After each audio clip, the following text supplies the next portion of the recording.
اسراء و معراج تھی، کیا یہ جسمانی تھی یا روحانی تھی، کیا یہ حقیقت تھی یا کیا یہ خواب تھا؟ اور دوسری چیز جس پر وہ اعتراض اٹھاتے ہیں یا دلیل پیش کرتے ہیں وہ یہ ہے کہ جی آپ صلی اللہ علیہ وسلم نے اپنے رب کو دیکھا نہیں۔ چلیں تو دیکھیں اس میں سب سے پہلی چیز سورۃ الاسراء کی پہلی آیت آج ہے، سبحان الذی اسریٰ بعبدہ لیلا من المسجد الحرام الی المسجد الاقصی الذی بارکنا حولہ لنوریہ من آیاتنا انہ هو السمیع البصیر، جس کا مطلب یہ ہے کہ پاک ہے، بلند و بالا ہے وہ ذات جس نے اپنے بندے کو سیر کرائی راتوں رات مسجد حرام سے مسجد الاقصی تک، جس کو اس نے بابرکت کر دیا، جس کو ہم نے بابرکت کر دیا، اور جو کچھ اس کے گرد و نواح ہے اس کو بھی بابرکت کر دیا، تاکہ ہم اسے ہماری آیتیں، نشانیاں، علامتیں دکھا سکیں، یہ نوریہ دکھا سکیں ہماری آیتیں، ہماری نشانیاں، ٹھیک ہے جی،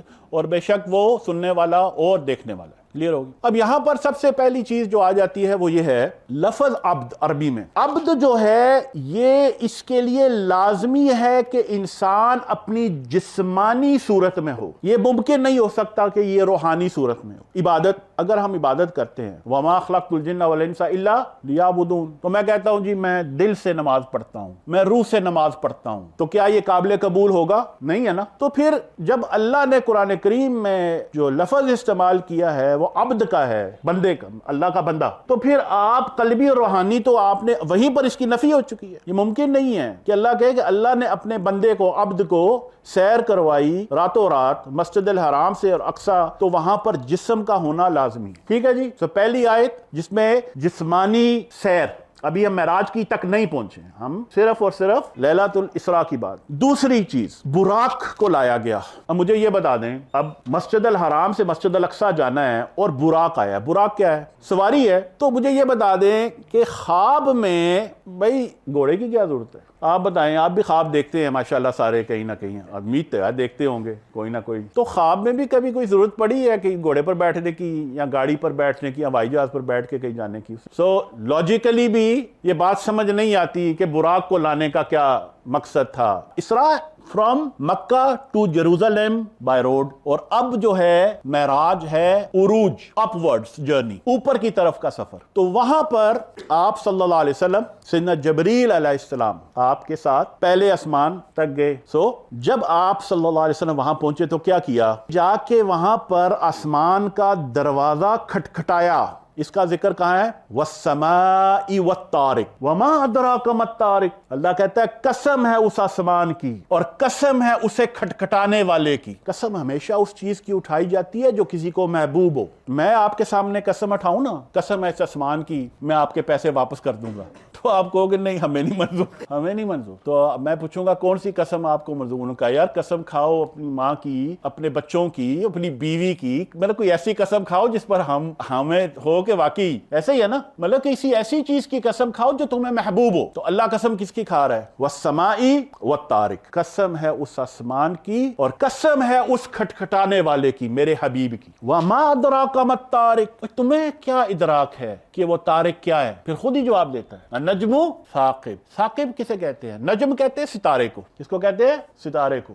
ثاقب اسے کہتے ہیں چیرتا ہوا، پینیٹریٹنگ۔ تو اللہ سماتا ہے کہ یہ جو طارق ہے یہ چیرتا ہوا ستارہ ہے صلی اللہ علیہ وسلم۔ اب آگے کا سفر جو ہے وہ سورۃ النجم، سورۃ طارق میں اللہ نے کیا کہا کہ طارق کون ہے؟ طارق نجم ہے جو ہر چیز کو چیر کر کراس کر جاتا ہے۔ اور پھر سورۃ نجم میں قسم کس کی کھائی؟ وَالنَّجْمِ إِذَا هَوَى، اس میں طارق کی قسم اور یہاں نجم کی قسم ہے اس ستارے کی۔ اذا ہوا، ہوا کیا ہے؟ ہوا کا عام جو ترجمہ ہوتا ہے نا وہ ہوتا ہے لو۔ ہمارے ہاں یہ ترجمہ یہاں پر کیا گیا عموماً جو لوگوں نے وہ کیا ہے وہ ایک چیز وہ جو گرتی ہے، ایسا نہیں ہے۔ somebody who falls in love، میں محبت میں گر رہا ہوں، ڈوب رہا ہوں، غرق ہو رہا ہوں۔ وَالنَّجْمِ إِذَا هَوَى، قسم ہے اس ستارے کی جب وہ محبت میں ڈوب گیا۔ مَا ضَلَّ صَاحِبُكُمْ وَمَا غَوَى، صاحب کہتے ہیں جس کی صحبت میں کوئی ہوتا ہے،